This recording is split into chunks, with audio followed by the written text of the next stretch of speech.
The Last of Us Part 1 is my favorite game of all time. I'm not going to sit here and act like it's the greatest game of all time because I know there are people who do not like this type of game. Because of how diverse of a medium that gaming can be, your favorite game can be Mario and mine can be The Last of Us, and what, am I going to debate these two? Like, really? I love stories. The Last of Us Part 1 is my favorite story of all time. Seeing Joel lose his daughter, close himself off emotionally, but then 20 years later gain one back, they have a beautiful relationship. But what comes with Joel as a character shows itself with the ending. Joel selfishly chooses to save Ellie, dooming humanity in the process. And with the player unsure how to feel, they end it on this. Finding something to fight for. Now, I know that's not what you want to hear right now. Swear to me.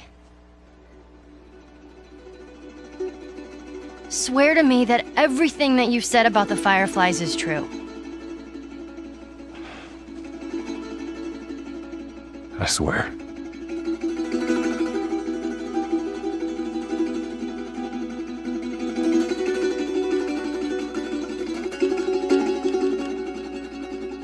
Okay.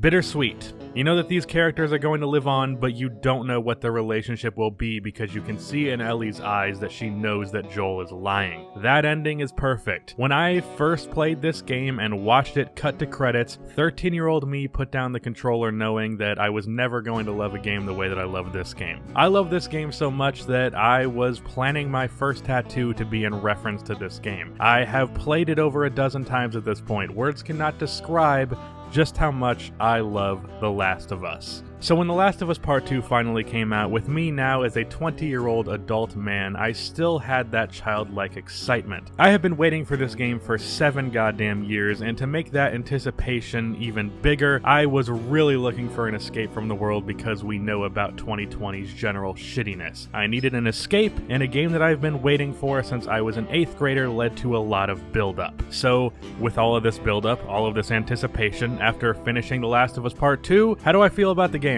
Well, I don't really know. I will say out of the jump that I am disappointed in this game. That does not mean that it's bad, because it is absolutely not. But I was expecting a game that I'd love, and I left with a game that I was indifferent to. Things don't have to be bad to be disappointing, but there is a lot of this game that I do like, but a lot, and I mean a lot, that I do not like, and I wanted to talk about it. But first, real quick, before we get to some valid criticisms, if your problem with this game is that Ellie is gay and there is a trans character, from the bottom of my heart, go fuck yourself. There are a lot of things wrong with this game, but the representation, in my opinion, is done perfectly. Representation done bad is like that character from Onward where it's just like, hey, here's a character, she's gay, would you look at that? Please give us an immense amount of credit, though we are an evil corporation who very clearly only cares exclusively about profits and are only doing this for brownie points instead of actually standing for something by not bending to the knee of China and their homophobia. That is representation done bad. Ellie and her girlfriend Dina are core characters to the story. Ellie's homosexuality has been hinted at in the DLC. If you feel this relationship is the gay agenda being forced on you, then you are just not someone who is ever going to be satisfied with representation. The only sexuality that I feel was forced on me in this game was heterosexuality, because if you played this game, you know the scene, you've seen it.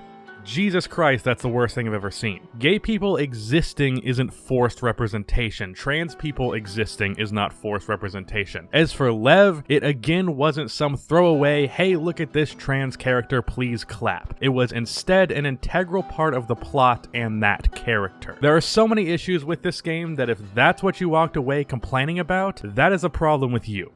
But with that out of the way, I would like to roughly summarize the plot and talk bit by bit about what I like and don't like. First of all, we are of course introduced to Dina, who I have to say is a great character. She is very likable. She is generally very positive. She is very clearly the rock that Ellie needs. And most importantly to me, because I like Ellie so much from the last game, because I know Ellie likes her, I like her. Then we head on to the route with Dina. Not much happens outside of some exposition, killing some zombies, and getting caught in a snowstorm. Then we cut over to Abby, before we really know who she is. I think they could have made her a bit more compelling from the start, but no real complaints. They also do a great job of hinting at what they are there for without explicitly saying it. Abby says he's probably in there while looking over at Jackson. Just he. We obviously assume Joel, but it's subtle enough that we still feel the dread but aren't certain of it. So when Abby ends up being saved by Joel and Tommy, I immediately had a sinking feeling in my stomach because I had a feeling where this was going.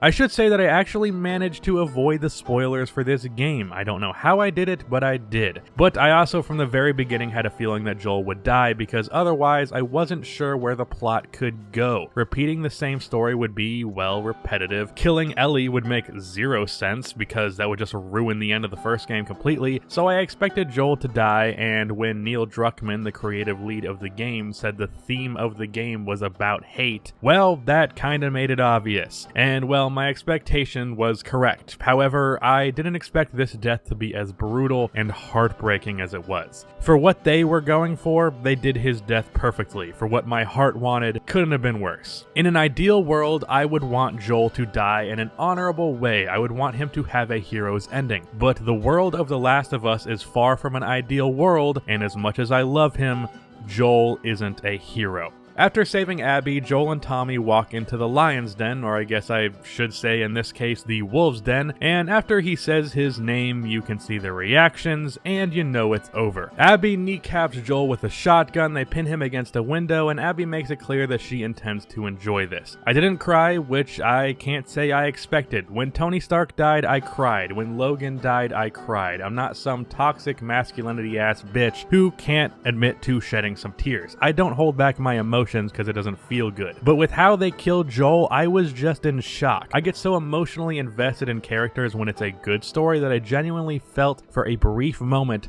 that I actually lost someone that I cared about and lost them in the most brutal way possible, and I watched all of it. And that was even more brutal to see it happen in front of Ellie. My second favorite character in any piece of media ever gets brutally killed, while my number one favorite character in any piece of media ever is forced to watch. At this point, I had to walk away from the game for a bit. I just really could not handle it. And I felt in my heart exactly what this game wanted me to feel. I could not wait to absolutely destroy this Katniss Everipped ass bitch. I wanted to beat her to a bloody pulp with a golf club like she did Joel. I wanted to give her as much pain as a human could bear and then finally end her. And with this anger, all of this desire for revenge, this game put me in the exact headspace of Ellie. The game briefly has a slow moment at Joel's grave, and then there is some conversation with Tommy, Dina, and Tommy's wife, whatever her name was, I forgot. And here comes my first issue with this game that I haven't really seen anyone mention. Tommy goes out on his own, and eventually Jesse goes out on his own while Ellie and Dina go off on their own. That's fucking stupid. Tommy goes from trying to talk Ellie down from going to Seattle to leaving as his own one-man army. Like, how about all four of you coordinate and make this way easier? The reason why they don't do this is because they have to add unnecessary plot lines that draw out this game and contribute to this game's biggest problem, pacing. We go from the epitome of anger and sadness and cut to Ellie and Dina turning on generators and playing Take On Me on guitar.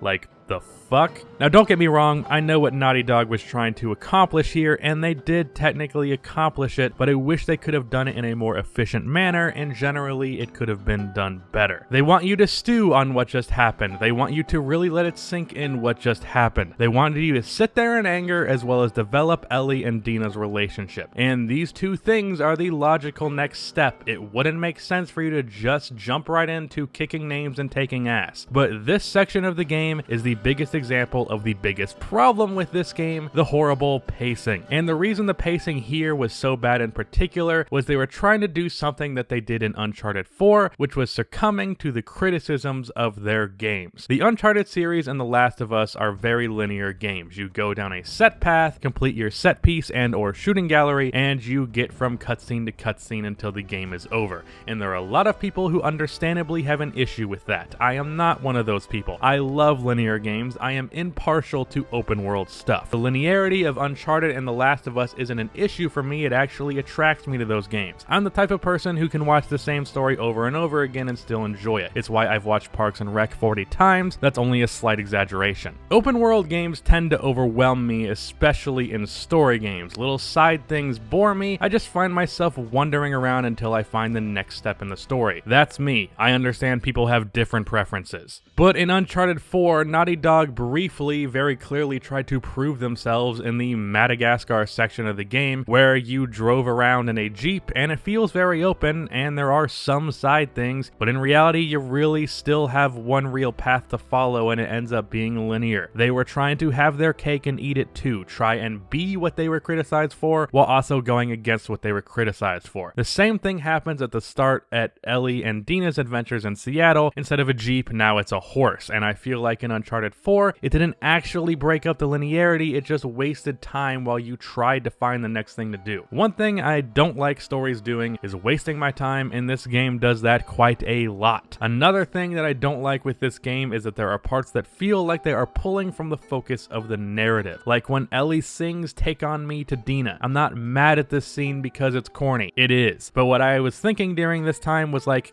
guys, can we focus? We can sing an overplayed 80s song later. Right now, we got bitches to kill. But we got to kill plenty of bitches, and the next few hours of the game basically serve as a cop show where the characters are practically putting red string on a board connecting a bunch of photos, trying to track down Abby. They literally have photos of all of their targets. They get captured briefly, get very close to dying but escape, and because the horse died in the process of their capture, they are now on foot. And because they are no longer on a horse, suddenly it's no longer open world in any capacity. They find themselves in a subway system with a bunch of zombies and spores. Ellie's mask breaks and she reveals that she is in fact immune to the virus. They escape and find themselves in a theater where Dina is mad at Ellie for not telling her, even though she technically did tell her. Dina just took it as a joke. I like you, Dina, but that one's on you. You have no one to be mad at but yourself. But then Dina also reveals that she is pregnant, while implying that she knew that before heading to Seattle, which is again like, why? Again,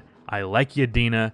I'm not mad, just disappointed. I've been rooting for you, let's get it together. By this point, we are 6 goddamn hours into this game. The first 2-ish hours were leading up to Joel's death, and we have spent 4 hours roaming around Seattle. That's not great, being that we've made little progress in those 4 hours outside of killing a few people who were at Joel's death but didn't actually kill him. They were just guilty by association. This game really feels like it's dragging on by now, but guess what? It gets worse. Because so far in this game, you had the luxury of having Dina by your side throughout everything you're doing. But now, because Dina is throwing up because she got knocked up, you get to head out on your own. And while the game does a better job of breaking up the repetitive nature of the game by changing environments and some rains and flooding, including a boat section, the problem is when the characters don't have other characters to bounce off in this game, the repetitiveness of this gameplay really wears you down. Now, I haven't mentioned gameplay much, but I will do it here. I really don't mind the gameplay of The Last of Us. I was hoping to see more improvement in gameplay outside of jumping and being able to turn Coke bottles into silencers, but I was fine with it. However, until you meet up with Jesse, this really drags on. The gameplay is repetitive, but that can be ignored by story and character elements, but when it's just Ellie on her own and later just Abby, man is it slow. When that's the case, there's no character to talk to. The only cutscenes are Ellie or Abby transitioning to get into a fight, and the only dialogue would be when they're either listening to enemies or Ellie sometimes saying something to herself, which doesn't happen all that often. But I should mention before this, there was a flashback scene with a young Ellie going to a museum with Joel on her birthday, and that was wholesome as fuck. And it had the exact emotional effect that it intended to, but also I feel like this was the game trying to remind us of what Ellie lost, when you wouldn't have needed that if it didn't take you 8 years to move to the next storyline. Not that I don't want this scene to exist, I just think it's stupid how necessary they made it, if that makes sense. But it's cute and reminds us how great these two were as a duo. But once Ellie meets up with Jesse, the storyline picks up some momentum. Now, I should say that I also like Jesse as a character. He's likable, I like the joke that he had with Ellie. Joel liked you a lot too, you know. He used to think I had a crush on you. Really? I mean, you're handsome and whatever, but I'm not into your type. What? Asians? Yeah, that's obviously what I meant.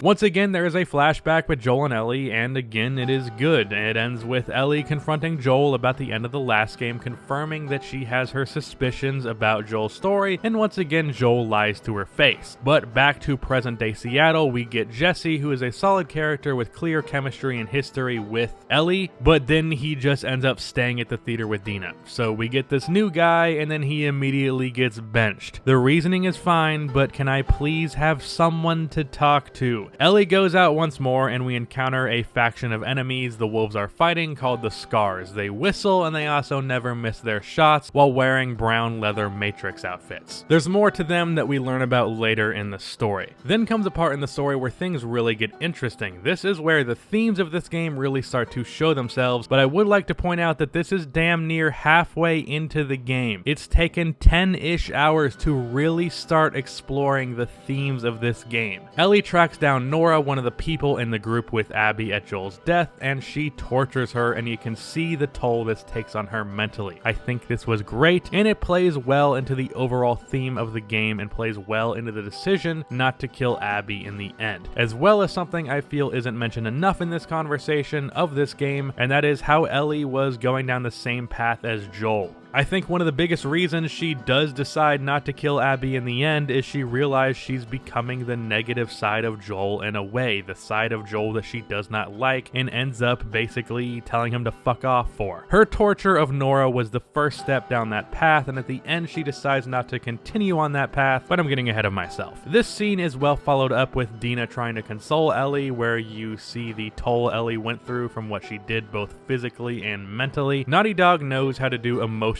storytelling right, and it's around the halfway point of this game where this really picks up. There's even some hinting in this scene to an internal conflict Ellie might have with this whole revenge idea. She tells Dina she doesn't want to lose her, and maybe she will if she continues down this path, either from death or otherwise. Then we get an odd flashback scene. It's not odd in the placement, and it's perfectly necessary, but basically Ellie goes back to the hospital where everything went down at the end of the first game and finds some evidence of the truth, and then is found by Joel, where she tells Joel if she does not tell her the truth, she will run away forever. Joel tells the truth, and this is Ellie's reaction.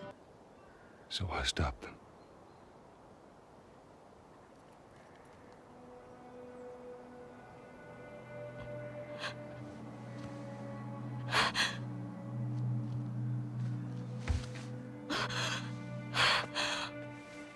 Oh my God.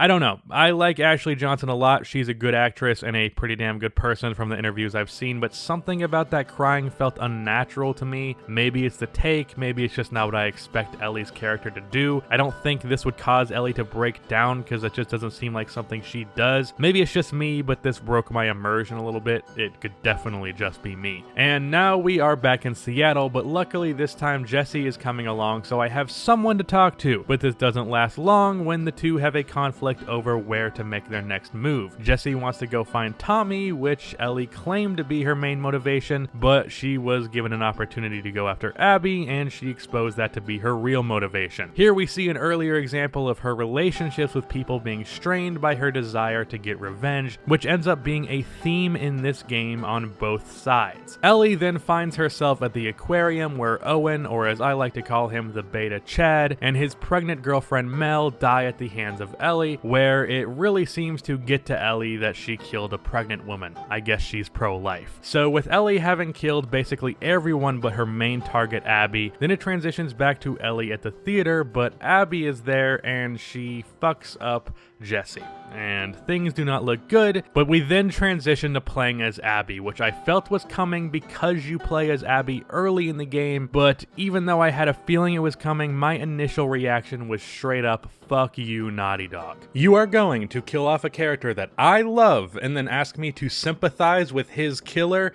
Fuck you. That was my only thought. I'll be honest, if I hadn't had the anticipation of this game for 7 years and didn't have an insane amount of curiosity because of that anticipation, I would have turned off this game and never turned it on again. I actually did put the controller down for a while. I no longer had interest. I did work ahead of time to have 3 videos prepared earlier than normal for my main channel so that I would have time to play this game in full as fast as possible. But 12 hours in, I put down the controller for a week because I was mad that this was the direction the game was taking. I said on Twitter that I hated that Naughty Dog was trying to gray area this. Sometimes things are black and white, and this was one of those cases. And all of that was premature emotional reaction that I take back. I think my emotional reaction to this game is why the fan base is so divided. People who think more logically about things see no issue both siding this thing, and I tend to be more of a logical than emotional thinker. Maybe that's the sociopath in me. But in this case, my reaction was pure emotion. I was not looking at this objectively, nor did I have any interest in looking at this objectively. So whatever bullshit Naughty Dog was going to do to try and make me like Abby and justify her actions, I had zero interest. I was going to play through it because, damn it, I have to play through the sequel to my favorite game of all time, but I was having none of it. So I went into this incredibly resistant to what Naughty Dog was trying to do. I could not have resisted what they wanted from me more than I did. I was so resistant, in fact, that when I initially played as her, I barely tried to live because I wanted to see this bitch die. Like, anytime a clicker tore into her neck because I forgot for the millionth time that you cannot melee attack a clicker, I out loud said good,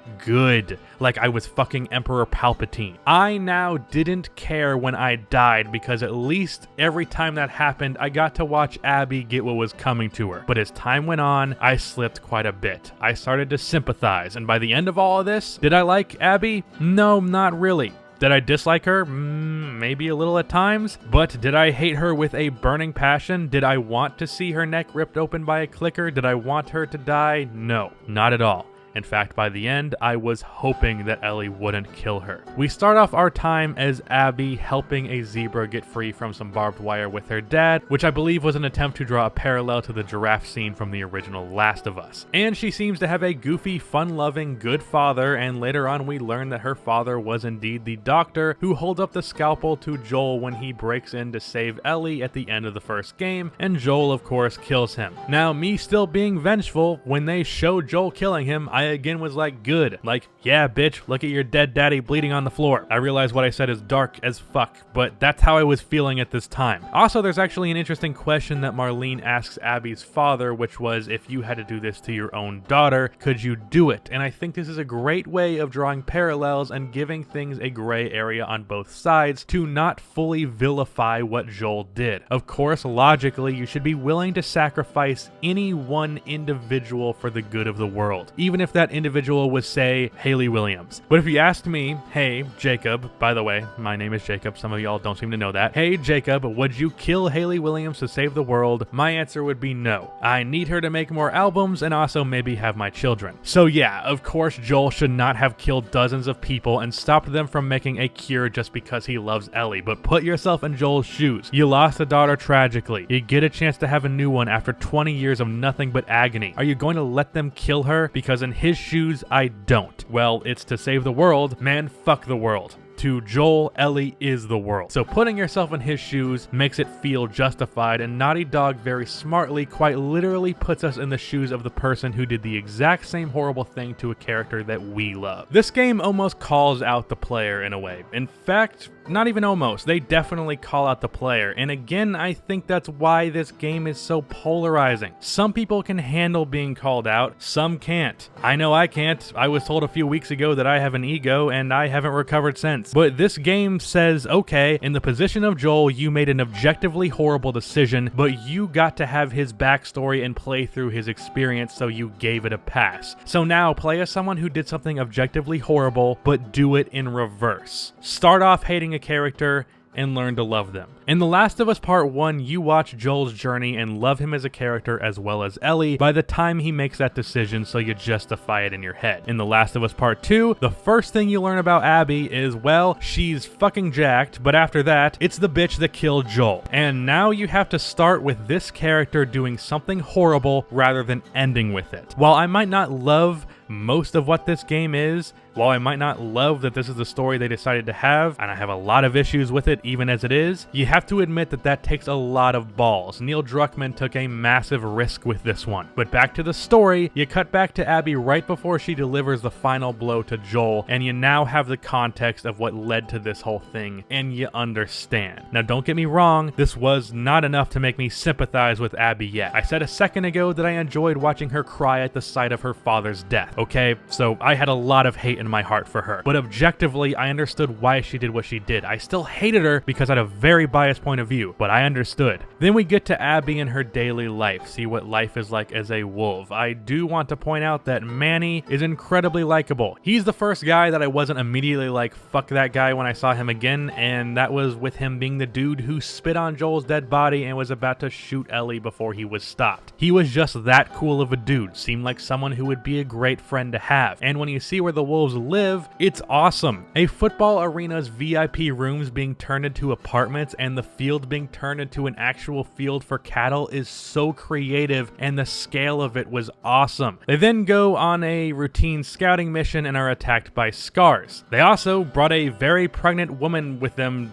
on this mission for some reason. It's dumb as fuck. Like, I'd buy it if she kind of had a belly, but this was pushing it. I'm fully aware that pregnant women aren't bedridden all day until basically right when they're about to give birth. But if you're going out into this world in a combat situation, you need to be in peak physical condition, and this is not peak physical condition to say the least. Another thing that bothered me was Naughty Dog's insistence on this low ammo crap in this section. Like, you get to an armory that is clearly stocked full of ammo, and you walk out with like 9 bullets in each gun. What the hell is that? Like, the ammo conversion shit makes a ton of sense when you aren't basically a member of the army. But this day plays out basically like a way to introduce us to these characters in a new light. Nothing too essential to the story happens early in day 1 other than just introducing these characters. To close out day 1, you hear that Owen has betrayed the wolves, and you also meet the leader of the wolves, Isaac. He grabs her arm and goes, "Damn girl, what's your workout routine?" And then he tells her not to go after Owen, which of course she disobeys. And then there is a flashback to establish the relationship between her and Owen, and I have to say this is where the emotional intelligence of this game slips quite a bit, because these two have really little chemistry, so I don't care about the relationship at all. Owen is boring. Abby doesn't have a whole lot of personality, so it's just bland. One simple change I believe could fix this: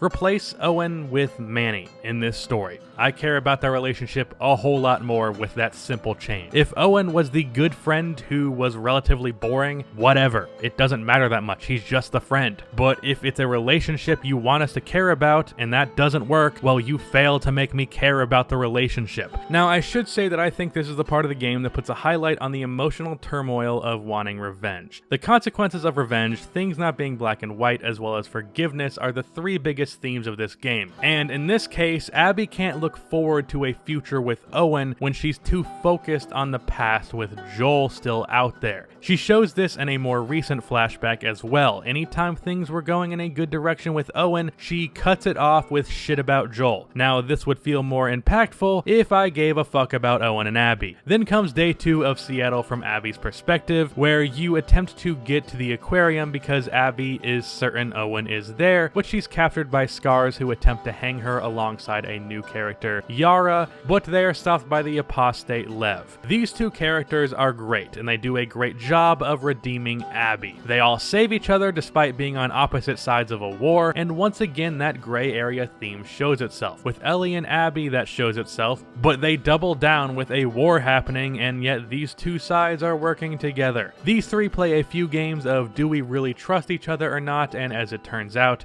they do, but they aren't quite bonded yet. Abby leaves them to fend for themselves, making it to the aquarium to perform the worst sex scene in any piece of media ever, which results in Abby having a flashback of her dad's death again. I guess we all think of different things to get off, but that's kind of a weird one, Abby. I don't mean to kink shame, but damn, it feels misplaced, but I believe that was Naughty Dog's attempt to show you that revenge doesn't actually make you feel better about your trauma. This is still something that haunts Abby, and it will forever haunt Abby. Killing Joel didn't change that, but it's misplaced. She feels bad about leaving the kids alone, and she goes back to help them, and eventually gets Yara back at the aquarium, where the girlfriend of the guy she just fucked, who is also pregnant with his child, can perform surgery because she's a nurse or doctor, I don't know. And rather than just doing it because the supplies are there, no, that would be far too easy, instead Naughty Dog decides to bring up the runtime by making you take an hour to gather up supplies and fight one of the most painful ass bosses I've ever fought. All of this to get supplies for Yara while learning basically nothing new about these characters, and this takes almost 2 hours up of the story. There are some pretty cool gameplay moments, but those could have been incorporated better. The only thing that justifies this is that Lev and Abby bond a bit here. Oh, and there is a part of this where Abby has to crawl across sky bridges from skyscrapers, which isn't great for her because of her fear of heights, which I think is an attempt to humanize her, and I resented that because, fun fact about me, I have a crippling fear of heights, so I related to that. So fuck this section. Yes, I have a fear of heights so bad that even just seeing this on screen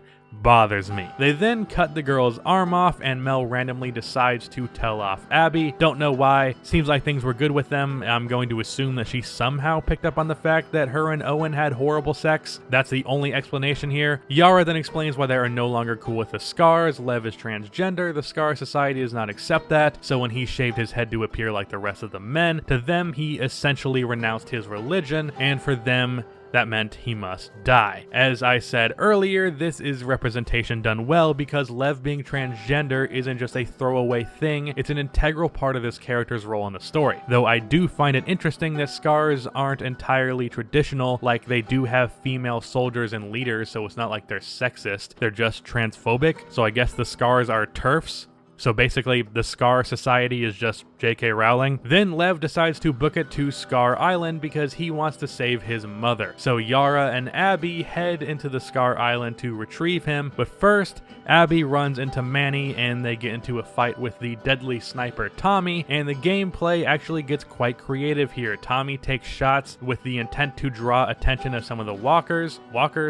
Wrong universe, zombies. So you have to fight those zombies while avoiding sniper fire. Very creative. But Manny gets capped by Tommy. That sucks, bro. I guess I'll have to see you in Ice Age 37 or whichever one they're on now. And Abby ends up pushing Tommy into the water, meets back up with Yara, and they make it to Scar Island where they find Lev, who had to kill his own mother because she was just a transphobe. This is a pretty hardcore origin story. No shit. Also, the wolves are launching a massive assault on this island during all of this, so everything is chaos. Forgot to mention that. You attempt to escape the island with your Scar buddies, but Yara gets shot, and the wolves and leader Isaac confront Abby and ask her what she's doing, and like a fucking badass, Yara domes Isaac, which serves as a good enough distraction to get Abby and Lev out of there. So rip Yara, a great sister, but probably not great at offhand layups. Then Abby and Lev escape the island, make it back to the aquarium where Abby discovers a now dead Owen and Mel, as well as a map that points to Ellie's home base that she left there at the scene of the crime.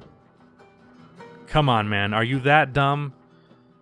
I don't like that. That alone puts Jesse's death on you, because Jesse gets domed and Tommy gets shot in the head, but he doesn't die from it, which is a pretty good fake out death. Ellie and Abby finally get into a fight. Abby ends up winning, but she decides to spare Ellie and Dina, which honestly doesn't make sense. Abby doesn't have much reason not to kill her. Later when Ellie doesn't kill Abby, it makes sense. Maybe Abby is seeing the consequences of getting revenge on Joel with the death of Owen and Manny, but if she just killed Ellie and Tommy to begin with, that wouldn't have happened to begin with. If anything, the logical thing here is that you leave no loose ends, kill everyone. That's not fun thematically, but it's more logical. I don't doubt the emotional elements of this conflict are in Abby's head, but there are very clear consequences to leaving Ellie alive, which she already proved with Owen's death, and it very easily could have had consequences again. Ellie just had a change of heart. But after this, we cut to Ellie, Dina, and now Dina and Jesse's baby living on a farmhouse, which is pretty much the exact dream that Dina said she had with Ellie, so it's basically basically the perfect dream scenario. It looks like a happy ending, even if Ellie didn't get her revenge. She's in a good place now. But things are only good on the surface because Ellie is still traumatized by Joel's death and she still cannot let it go as it is now. And when Tommy offers Abby on a silver platter, she takes it, even at the expense of her relationship with Dina, which hurts a lot. But she goes to where Abby supposedly is, discovers a new group of assholes because those are everywhere, and really you just fight to get to Abby, who as it turns out has been captured along with Lev by this group of assholes. Ellie tracks her down. It turns out she is in a very rough spot and actually doesn't quite attack her immediately because of this. They got into a fight, but Ellie just couldn't do it. I think she realized this wasn't making her feel any better. She sees a flash of Joel and realizes this doesn't solve anything. I also think Lev in horrible condition in the boat appeals to Ellie's humanity. I think there's a lot of reasons why she doesn't kill Abby that built up as the game went along, but they both give each other a semi-knowing look, which I appreciated. Abby and Lev leave, and Ellie returns to an empty home, where she finds a guitar that she can no longer play properly with her missing fingers from the fight. But it triggers a flashback that shows Ellie reaching out to Joel to try and repair the relationship. Joel says if he could do it all over again, he would do the exact same thing. And Ellie says, I don't know if I can forgive you, but I want to try. And I love both of those things. It's bittersweet because this was the night before Joel dies, so you know that at least the relationship was heading in a positive direction, but it definitely was not in its best place. So now Ellie sits in an empty house. She threw away what she had to try and get retribution for what she lost, and if that isn't a clear enough explanation of the theme, I don't know what is. But I don't necessarily think this is a sad ending. First of all, at least for now, I'm believing that Dina and the baby are in Jackson. Ellie can track them down and repair things. I know Ellie hurt Dina a lot by leaving, but I doubt the relationship is entirely irreparable. But even if Ellie did lose her family, I think overall she is in a better place mentally. While on the surface it appears that where she was better, I don't know that it necessarily was. She puts down the guitar, symbolizing that she has moved on from Joel's death and her desire for vengeance with Abby. It's over. I heard Nathan Zed refer to a great point that I'm going to steal from Nathan, who stole it from some random guy on the internet. You can't get mad at me, Nathan. I bought one of your shirts. But he said that someone said that the end of The Last of Us Part 1, the ending appears happy on the surface with sad undertones. Joel and Ellie walk away alive to live their lives together as surrogate father and daughter. But we feel that Ellie knows that Joel is lying, and because of that, their relationship isn't going to be perfect, as we saw in this game. But at the end of The Last of Us Part 2, on the surface level, things are sad, but there are happy undertones. Ellie didn't get revenge. Joel's death really did not get retribution. Ellie is missing 2 fingers. Her family is potentially gone. But she is in the right place mentally. She is at peace